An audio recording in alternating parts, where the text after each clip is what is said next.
Hello everybody, today we'll talk about how to fix or how to solve Roblox stuck on loading screen. To know how to fix or how to solve Roblox stuck on loading screen, you should just go to settings. Here in this page, you will enter to apps, default apps, app settings. When you find this page, you will search about this app of Roblox.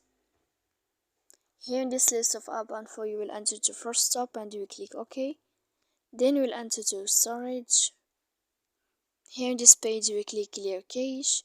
Don't click here clear data because that can make a lot of problems on your phone, can delete or remove your data or informations of your phone. So please don't forget to support us, bell icon and subscribe.